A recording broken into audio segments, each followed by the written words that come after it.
Ce qui m'a plus surpris, Ouais. en tout cas, c'est la ponctualité que les Allemands ont. Et c'est pour ça que j'ai mentionné ça. Pas de problème, tu peux poser. Tu vas couper ça? Non. Pourquoi je fais ça? Je vais faire à peu près 120 km aller-retour pour faire cours de langue à Clausthal. Je suis parmi les personnes qui croient à un avenir meilleur de l'Afrique, que notre gouvernement, soit nos gouvernements de nos pays respectifs en place, doivent pouvoir quand même aider les Donc, c'est la investisseurs. faute du gouvernement qui a pas assez d'hôpitaux. Mais mon frère, mais qu'est-ce qu'on va dire dans ce cas si nos hôpitaux manquent des moyens ou soit manquent des appareils adéquats? Moi, il y a de cela quelques années, je me suis donné une mission, celui d'atteindre 1 milliard en 7 ans. Donc 2 ans sont déjà écoulés, il en reste actuellement 5.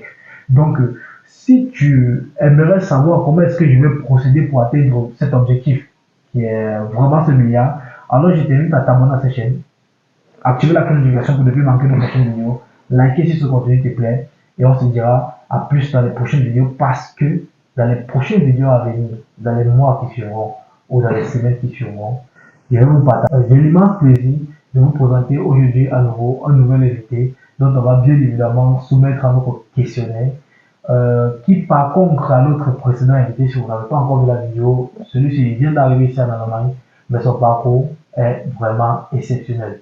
Donc je vous invite à prendre place, écouter cette vidéo car vous en sortirez avec beaucoup de valeur. Donc, on va commencer tout d'abord à laisser notre invité de se présenter, bien évidemment. Est-ce que tu peux te présenter pour toutes ces personnes qui nous regardent? D'abord, monsieur Alfred, je te remercie pour l'opportunité que tu me donnes ici. Oui, c'est nous qui avons le plaisir. Alors, je suis Limando, je suis congolais. Et bien évidemment, quand on parle du Congo, on voit les Congo-Kinshasa. Ok. Alors, c'est là-bas que je viens, c'est mon pays. Je suis en Allemagne, ça fait je tente avec une année, je pourrais dire. Ok. Je suis ici tout comme étudiant, comme toute autre Ok, avec le personne. statut étudiant. Ouais, je suis. Mais est-ce que tu étudies déjà? Non, pas encore. À ce moment, je suis ce qu'on appelle Sprachschule. J'étudie la langue allemande afin de me préparer à mon parcours universitaire qui pourra commencer d'ici peut-être l'année prochaine. Dans quelle université de référence? Bon, l'université, je n'ai pas encore fait un choix parce que vous savez, on a une diversité d'universités ici en Allemagne. Et pour le moment, je suis plus concentré sur mes cours de langue afin de pouvoir terminer. Et le choix d'université, je le ferai un peu plus tard. Le choix d'université, tu le feras plus tard. Donc, ça veut dire qu'actuellement, tu ne sais même pas encore où est-ce que tu vas partir vivre. Exactement, mais pour le moment, je suis à Clausthal. Et quand est-ce que tu espères commencer ton semestre? J'espère commencer mon semestre après l'obtention directe de mon DSA ou de mon TELC. Donc, tu prévois combien de temps encore en avant? Je pense qu'à ce niveau, j'ai un B2, donc j'estime pouvoir commencer le prochain semestre. Qui, si je ne m'abuse pas, serait soit en mars. En mars, ouais. En mars ou en... Le semestre sur le prochain, puisque le prochain semestre sur le VITA qui est celui-ci. Le VITA qui va commencer, mais je pense que je serai encore en cours de langue. Ok, ça veut dire que le semestre sur le prochain, celui de mars. Exactement. Bon, dis-moi un peu, comment est-ce que s'est passé ton arrivée ici à Europe? En tant que, tu vois, tu as encore tous les souvenirs là, tu vois. Donc, comment s'est passé ton arrivée ici à Europe? Bon. Moi, c'est tous les domaines, hein, c'est-à-dire, je sais pas. En tout cas, bon, bref, raconte-nous, gars, comment s'est passé ton arrivée ici à Europe? En tout cas, quand je suis arrivé pour la première fois, parce que moi j'avais atterri c'était à Nova. Ok, à Nova. Tu as atterri à Nova? Oui, j'avais atterri à Nova ici, la ville même où on fait cette vidéo. C'est important de mentionner ça? Pas de problème, tu peux poser. Tu vas couper ça? Non. Pourquoi je fais ça? Dans la ville où on fait actuellement cette vidéo, où on passe cette émission. Ok, bien évidemment, oui, c'est ça. Donc, j'ai atterri à Nova, la ville où on effectue également cette vidéo à ce moment. Ouais. Et en tout cas, j'étais pas vraiment impressionné parce que c'était pas la première fois que j'ai fait un voyage à l'international. Okay. Il y a quelques temps, j'avais vécu en Tunisie et j'étais aussi des passages au Maroc. Donc, selon toi, la différence est peut-être infractuelle, tu vois, qui est souvent le point où la majorité des personnes font référence lorsqu'on leur demande quelle était leur perception du modèle où ils sont arrivés. Généralement, ça se situe au niveau des infrastructures. Okay. Oui, dès la première venue dedans. Selon toi, la Tunisie et l'Allemagne actuellement sont pas pareils au niveau infrastructure. Bon, au niveau infrastructure, je n'essaie pas ici de comparer les pays où j'ai été précédemment par rapport à la Tunisie, mais c'est à peu près la même chose en termes en termes des infrastructures par exemple à l'aéroport, vois-tu, c'est un peu comme la même chose. Ok, bon. Bon, pour le nombre de temps que tu as déjà fait ici en Europe, tu vois, qu'est-ce qui t'a le plus surpris ici? Bon, moi j'ai. Après ton arrivée là, tu vois. Après mon arrivée, non? Tout le nombre de ton séjour ici en Europe. Bon, ce qui m'a plus surpris, en tout cas, c'est la ponctualité que les Allemands ont. En tout cas, j'ai été impressionné. Est-ce que tu as eu le moment de doute? Le moment de doute? C'est uniquement la ponctualité, genre, qui t'a le plus surpris ici en Europe. Oui, en tout cas, pour les Allemands, c'est la ponctualité. C'est comme je pourrais dire, quand j'ai fui en Tunisie, j'ai été plus frappé par leur sincérité. Les Tunisiens. Ces gars-là, la plupart, ils sont sincères. Et d'où vient cela, selon toi? Bon, je sais pas si c'est par rapport à leur religion, mais les personnes qui pratiquent, en tout cas leur religion, ils sont très sincères. J'ai vécu ça et j'ai eu l'expérience de vivre ça. Mais ici, ce qui m'a plus touché, personnellement, c'est la ponctualité comme les Allemands. Ça veut dire, s'il y a un rendez-vous, donc ils respectent tout. Je vois. Bien évidemment, ça aussi, moi-même, personnellement, la remarque dont j'ai eu affaire aussi, tout au long de mon séjour ici en Europe, j'ai vu toujours, et puis voilà. Est-ce que, cependant, pendant le peu de temps dont tu as déjà vécu ici en Europe, est-ce que tu as eu le moment de doute où tu te dis, peut-être, est-ce que j'ai jamais fait le bon choix de revoyager pour venir ici en Allemagne? Est-ce que tu as douté? Genre, peut-être j'aurais dû rester au pays. Ça arrive, non. En tout cas, moi, j'ai eu pas mal ces moments de doute. Des doutes, tu vois. Oui, des moments de doute. C'était surtout par rapport à l'intégration quand j'étais là pour la première fois.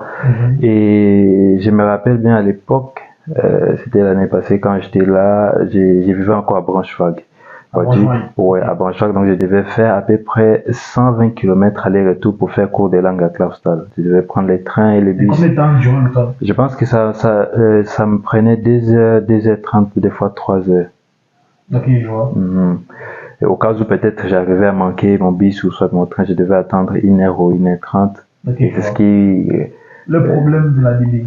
Exactement, tu comprends, voilà. Bon, pour ceux qui ne savent pas ce que c'est que la DB, c'est une compagnie qui gère, comment est-ce que je veux dire ça, qui gère le transport comment est-ce qu'on appelle ça? Au fait, j'ai fait qu'est-ce que le transport. Les transports publics. Les transports publics, voilà. Qui gère le transport public ici en Europe. Bon, des moments de doute, tu l'as eu, mais comment est-ce que tu fais pour surmonter ces moments de doute? En tout cas, je m'accroche toujours à mon objectif. Quel est ton objectif? Terminer mes études, je suis là pour une bonne cause, vois-tu. Je suis là et déterminé pour atteindre un objectif que je me suis fixé, des objectifs que je me suis fixés, vois-tu. Entre autres, je pourrais pas. C'est terminer les études qui sont les priorités pour le moment. Et après tes études. Et après, ça se voit beaucoup de projets que je ne pourrais me permettre d'étaler ici. Ok, bon, vu que c'est encore un démo chez moi. Cependant, quand même, quelle est la filière dont tu envisages? J'envisage, comme j'ai déjà une base assez solide en informatique, j'envisage d'étudier les Angewandte informatique. C'est ce qu'on appelle chez nous en français l'informatique appliquée. Ok. Donc, on a quelqu'un qui est là, qui vient de. Et informatique, en tout cas, c'est pour vous, non? C'est toute ma vie, c'est la passion. As-tu gardé un lien fort avec le continent? Mais bien sûr, partout où j'ai été, moi j'étais toujours fier de ce que je suis. Donc j'ai toujours gardé des liens solides avec mon pays, avec le continent. Donc ça veut dire que tu envisages rentrer Bien, la question est même vite répondue. C'est même pas une question où je dois prendre. C'est une évidence. C'est une évidence. Je dois même pas prendre une seconde pour répondre à la question. Si je suis là, c'est pour apprendre, pour avoir des expériences, pour savoir ce qui pourrait m'aider peut-être à faire quelque chose qui ne marche pas chez nous, avoir cette expérience-là. Ok, mais si je comprends bien, ça veut dire que tu veux rentrer pour faire un truc qui ne marche pas. Non, pas un truc qui ne marche pas. Pour essayer d'améliorer ce qui ne marche pas. Essayer d'améliorer dans mon domaine. Dans mon domaine. Dans ton domaine. Oui, dans mon domaine informatique. Si je m'abuse. Exactement. Bon, quel est le truc en question dont tu es songer peut-être à venir. C'est comme je viens de le dire il n'y a pas longtemps. Ouais. Ça fait partie. Bon, ça veut dire que, bon, si tu veux rentrer pour essayer d'améliorer un truc qui marche pas bien au pays, ça veut dire que, est-ce que tu peux essayer peut-être de définir ton rôle, tu vois, en tant que diaspora? Est-ce que tu penses que c'est toute la mission de tout le monde qui voit ici, la mission de toute la diaspora africaine ici à l'Europe, essayer d'améliorer un truc qui marche pas bien au pays? En tout cas, c'est une très bonne question. Moi, j'ai été toujours optimiste. Je suis parmi les personnes qui croient à un avenir meilleur de l'Afrique. Donc, c'est-à-dire que tu crois au développement de l'Afrique? Je crois au développement de l'Afrique. Mais est-ce que ce développement futuriste qui n'est pas chiffré de façon temporelle, ou alors c'est un développement dont tu penses que peut-être comme qui est chiffré temporellement, c'est-à-dire tu sais que tu es persuadé que, ou tu es optimiste vu du fait que l'Afrique va se développer au maximum dans les 10, 20, 30 prochaines années? Ou peut-être pour toi, c'est que ça va se développer, mais on ne connaît pas le temps. Je suis optimiste dans le sens que l'Afrique va se développer. Je ne pourrais pas fixer autant d'années ou bien 10 ou 5 ans parce que cela dépend de beaucoup de facteurs plutôt. Il y a beaucoup de défis qui sont en jeu pour pouvoir atteindre notre épanouissement, notre développement. Ta mission, c'est de résoudre uniquement le défi non. Ça s'élargit, c'est au-delà de tout cela. Ça s'élargit. Ça veut dire que là, je suis en train de parler par rapport à mon domaine. Il y a d'autres personnes qui sont ici, qui sont peut-être intéressées dans le domaine de la santé. C'est là qu'il y a d'autres aussi qui s'intéressent par exemple à la construction, vois-tu. Et ensemble, moi j'apporte par exemple ma contribution en informatique, l'autre apporte sa contribution par exemple en génie civil, et ensemble c'est comme ça. Ouais, c'est comme ça qu'on pourra avancer ensemble. Quels sont les secteurs phares qui nécessitent qui est une urgence, tu vois, dans le développement de l'Afrique? Le développement de l'Afrique, nous avons besoin urgemment des ingénieurs civils, ceux qui construisent les routes. Mais les problèmes, c'est quoi? C'est comme je l'ai dit il n'y a pas longtemps, on a beaucoup de défis à relever pour pouvoir atteindre nos objectifs en Afrique, vois-tu. Il y a d'abord ceux qui sont au pays là ne sont pas performants. Non, il y a des gars, moi je connais des gars performants au pays. Je connais des gars performants, des gars qui sont forts.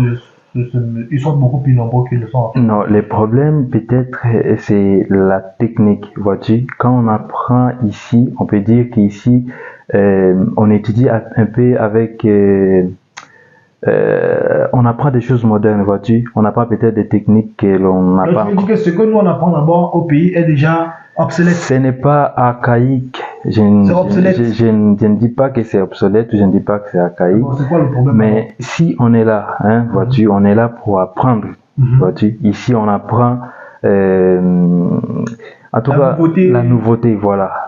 Tu vois, je ne dis pas que... Ça veut dire que si on apprend la nouveauté ici et que toi tu penses que c'est un point essentiel, ça veut dire que forcément tu es dire que ce qu'on apprend là-bas c'est quelque chose qui est déjà forcément obsolète. C'est pas obsolète, c'est ancien. Bon, je peux dire comme ça, c'est ancien.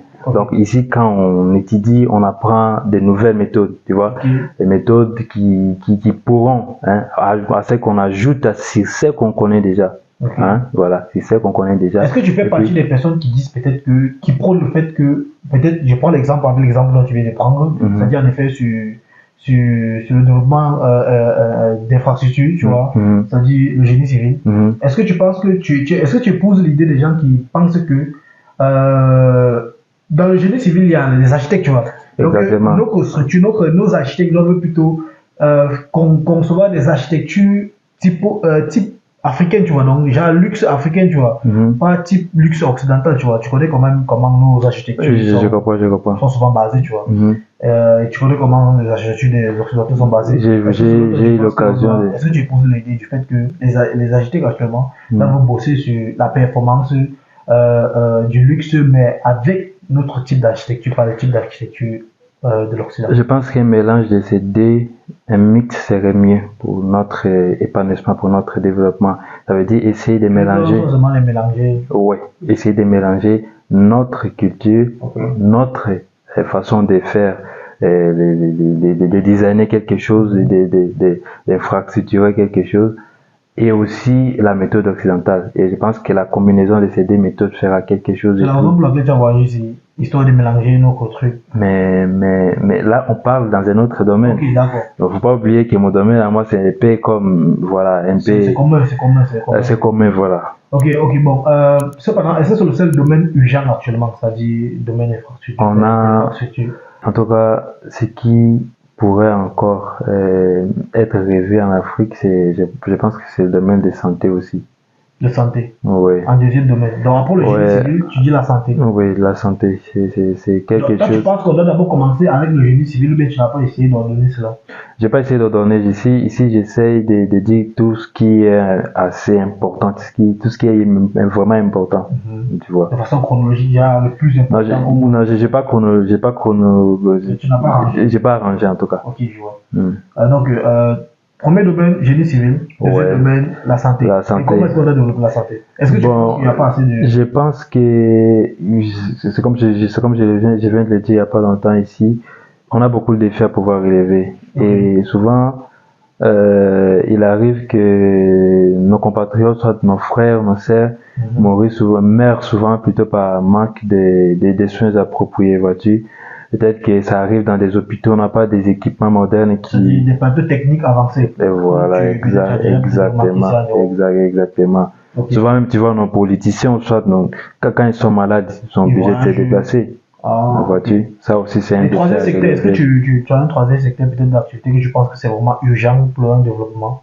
C'est-à-dire que tu tires ici à balles réelles et tu dis ici aux ingénieurs, tu vois, qui ont des masters, qui sont des médecins, d'essayer de développer leur propre pays, de rentrer développer leur propre pays, histoire d'améliorer le plateau technique.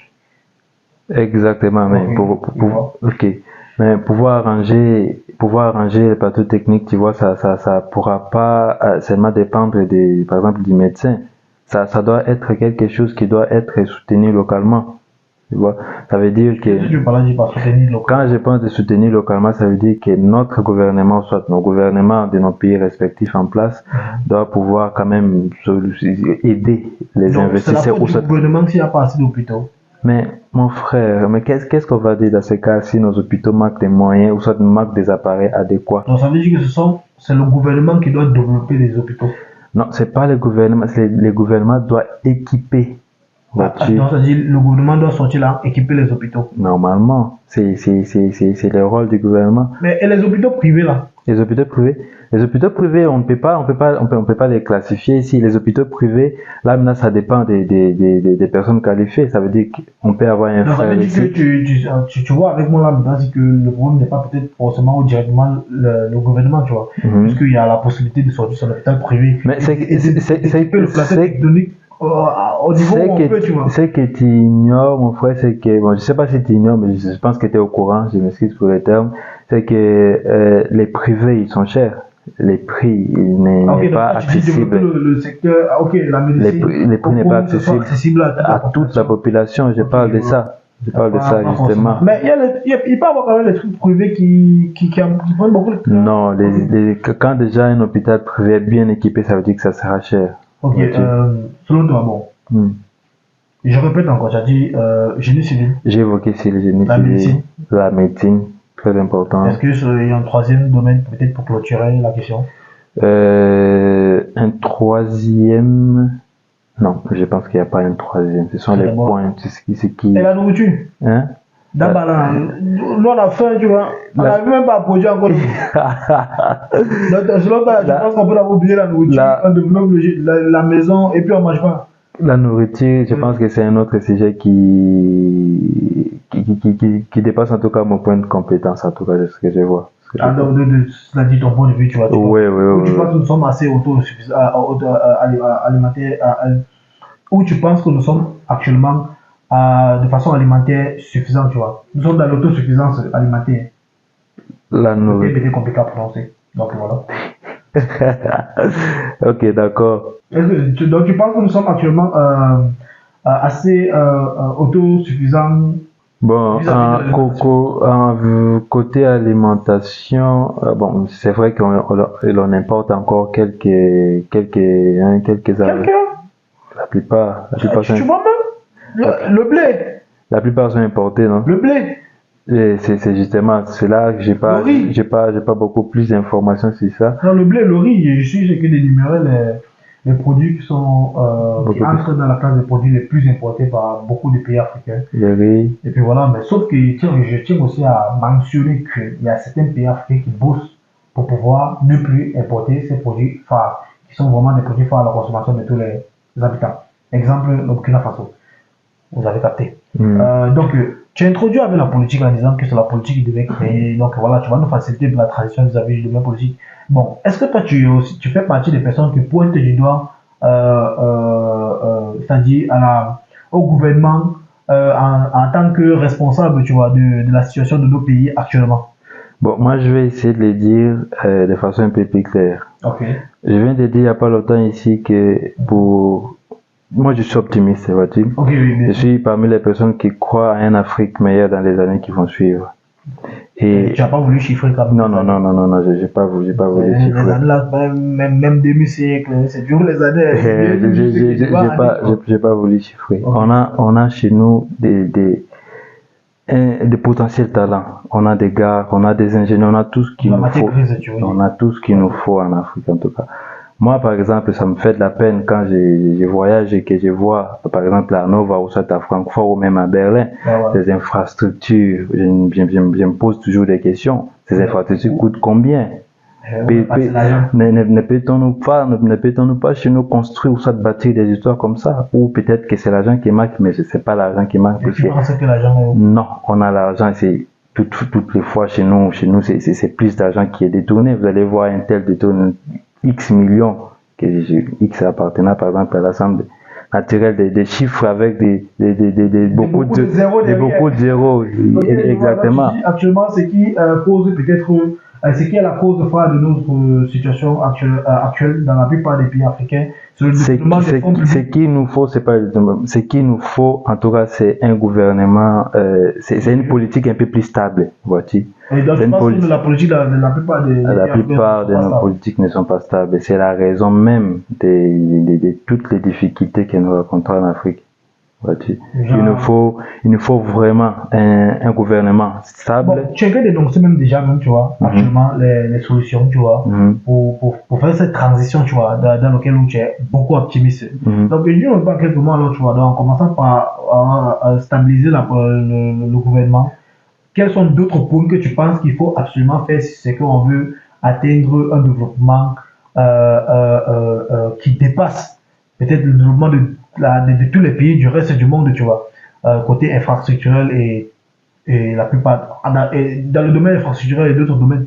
Ok, hormis le fait que la politique doit être un peu plus stable, chacun de nous doit avoir une conscience.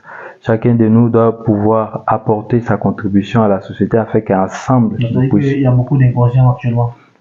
Bon, je ne dirais pas ça inconscient, ça veut dire que quand tu fais, par exemple... On doit être beaucoup conscient, puis tu dis qu'on n'est pas beaucoup inconscient. Non, j'ai dit conscient dans le sens de pouvoir apporter sa contribution dans la société. Donc ça veut dire qu'il y a beaucoup d'inconscients dans le sens où ils ne savent pas que leur apport à la contribution de notre communauté est vraiment important. Non, ça je ne le cache pas, il y a d'autres personnes qui ignorent ça. Ils ignorent. Et comment est-ce qu'on peut faire passer ce message, tu vois? Ce qu'on peut faire, c'est en tout cas de pouvoir toujours parler, non, parce que comme on fait actuellement, de pouvoir... Que si toi tu le regardes actuellement, tu saches vraiment voilà, la contribution compte. Donc, où est-ce que tu te situes? Il faut savoir que si tu rêves de l'Eldorado, c'est-à-dire peut-être, si c'est en Afrique, forcément, peut-être tu rêves de l'Eldorado européen. Si tu es situé en Europe, tu rêves de l'Eldorado européen dans lequel tu es situé. Mais il faut savoir, comme je l'ai dit dans une précédente vidéo, la plupart où vous vivez actuellement, c'est-à-dire en Europe, l'Europe a été construite par des Européens parce qu'ils ont apporté les solutions aux problèmes dont ils rencontraient. Et si nous aussi on veut, pas uniquement l'Europe, parce que l'Europe, je pense qu'ils ne sont pas un domaine infrastructurel aussi élevé qu'on le pense, tu vois. Si nous, on veut surpasser cela, pour être vraiment un peu comme à Wakanda, juste ceux qui ont vu Black Panther, petite parenthèse, si on veut vraiment ce développement-là dans tous les domaines, il va falloir que nous aussi nous concentrons sur le problème dont rencontrent notre société en essayant d'apporter les solutions qui vont avec. Exactement. Donc, voilà. On peut poursuivre. Oui, on peut poursuivre. Donc, tu as dit stabiliser le gouvernement. sensibiliser la population vis-à-vis du Oui, fait oui, que chacun ils sont doit, responsables de la chacun situation. doit se rendre compte qu'il a un très grand rôle à jouer Oui. dans l'avancement de notre continent. Comment est-ce qu'on peut le faire, comme je demandais? Bon, à travers les À vidéos aussi. à travers cette vidéo, par exemple, à travers des multiples meetings, comment je peux dire, où on sensibilise la Ok, population à pouvoir prendre ses responsabilités. ok, d'accord. Et après cela, après la sensibilisation, est-ce que tu penses qu'il y a un autre point peut-être qui devrait être résolu? Ce sont les points capitaux. Et hormis le fait que aussi, bon, je ne remets pas toute la faute au gouvernement, Ok. et aussi ceux qui peuvent investir, ils peuvent le faire. Investir. Investir, voilà. Investir, ça c'est plus chaîne d'investissement. Bon, c'est- c'est- tu vas m'excuser du fait que je te coupe parce que tu as vraiment pointé du doigt, tu vois, Ouais. exactement ce que nous Ceux faisons qui ici. peuvent investir, Nous sommes une chaîne d'investissement. Si tu regardes cette vidéo jusqu'ici, c'est que forcément tu es titillé par le contenu. Donc je fais une petite publicité sur moi. Je suis Koda et je te souhaite la bienvenue chez Media Maris. Ici nous parlons de business, mindset, leadership, géopolitique, politique, bref, tout ce qui a travers le développement en Afrique.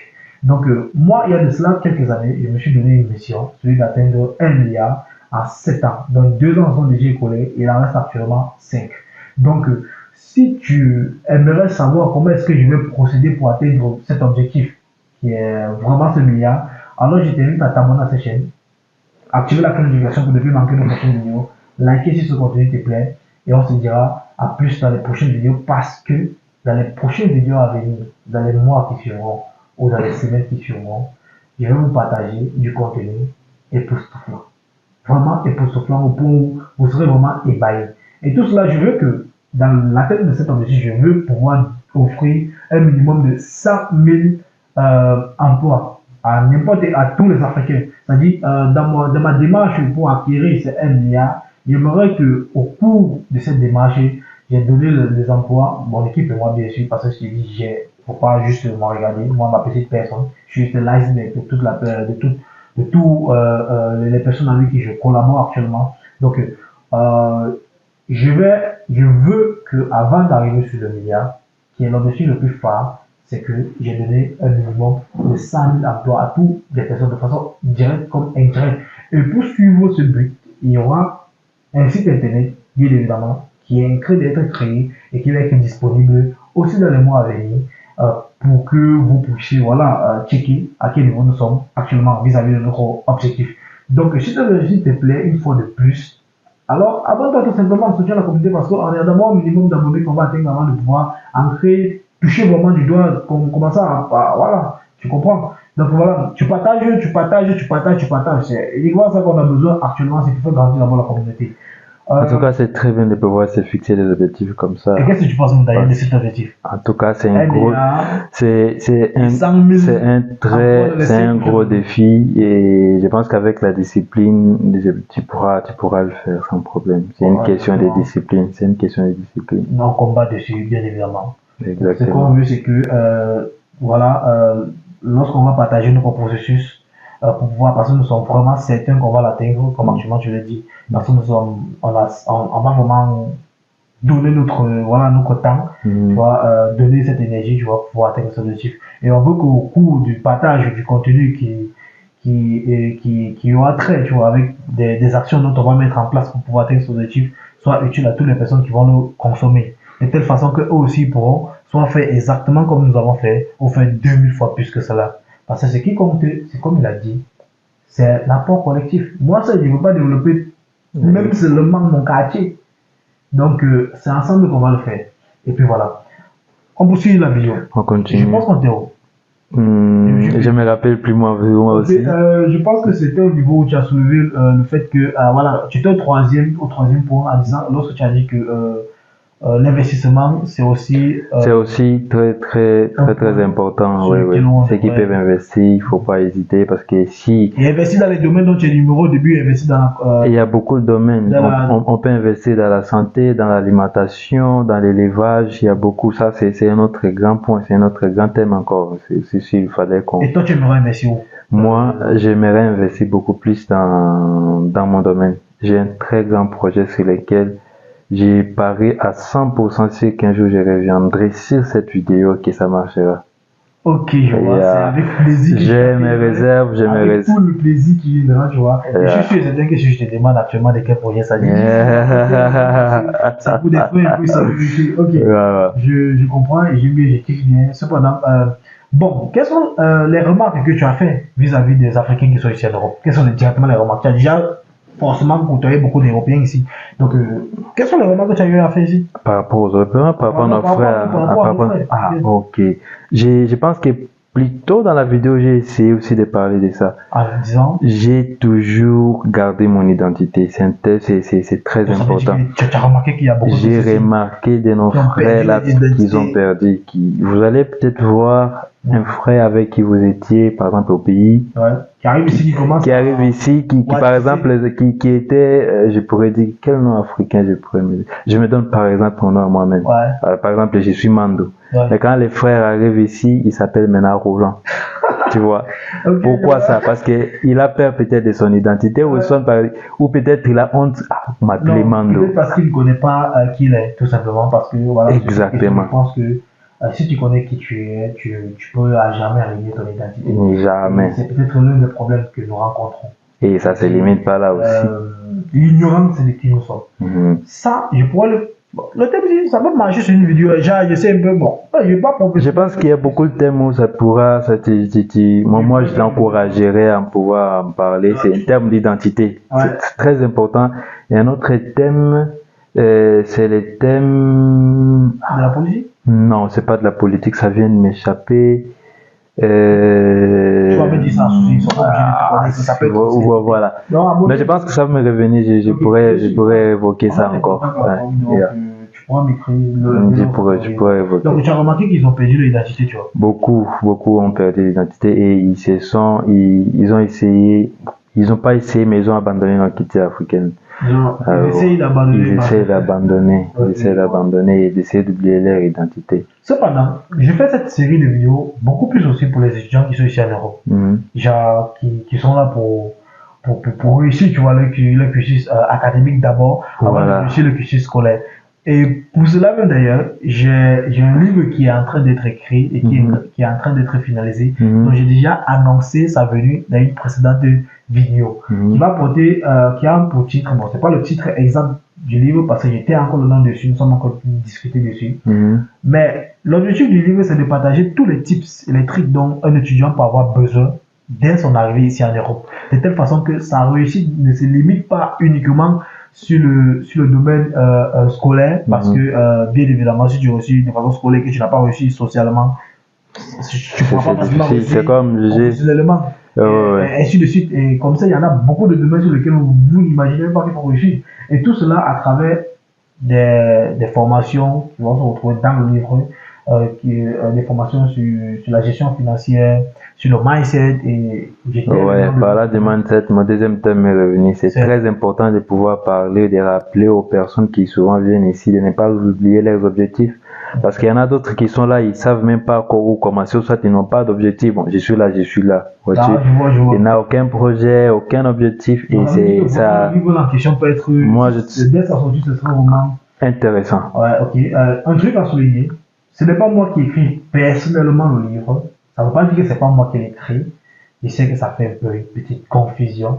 Mais faut savoir que c'est depuis 2 ans dont j'essaie d'écrire ce livre. Je suis juste la personne qui a structuré le livre. Et les personnes vraiment qui apportent du contenu, de la valeur à ce livre, ce sont des personnes qui ont déjà réussi le cursus scolaire et le cursus professionnel. Donc moi, je suis juste la personne qui part recueillir les informations sur eux et le transcrit pour pouvoir vous l'apporter sous forme de livre. Donc, tu as dit, il y a encore le domaine de mindset qu'on devait poursuivre, et comment c'est-à-dire causer beaucoup du mindset pour pouvoir rappeler aux personnes qui peut-être ont du mal à se fixer d'objectifs ou qui essaient d'oublier, qui essaient d'oublier leurs objectifs, de pouvoir maintenir le cap et d'aller vers. Nous, nous sommes une chaîne de business ici, tu vois. Donc, toi là, tu gagnes bien le jet ici. Bon, je ne suis pas trop expérimenté dans ces domaines-là, mais pour le moment, j'essaie de survivre avec les comptes bloqués que j'ai fait avant de pouvoir arriver ici. Mais j'ai eu l'opportunité de pouvoir travailler il y a pas longtemps. Oui. Et je pense que en Allemagne, on a toutes les possibilités, si l'on est bien informé, si l'on est bien encadré, De gagner l'argent. de gagner quand Combien même même un par peu. mois, même minimum? Je pense que les minimums par mois, si on enlève les taxes, tu peux peut-être gagner 1600. 1600, c'est 12 mois ou bien? 1600, c'est 12 mois, non, ça c'est les mois. Ok, non, je C'est dis les genre, mois. combien il peut environ par mois un étudiant ici là peut générer de façon constante? De façon constante, en travaillant, Ouais. si tu veux dire. Si tu travailles les mois de façon permanente, tu pourras gagner entre 1600 et 2000 euros. Mais ce ne sera pas quand même possible parce qu'il y a cette limitation de 240 jours. Ouais.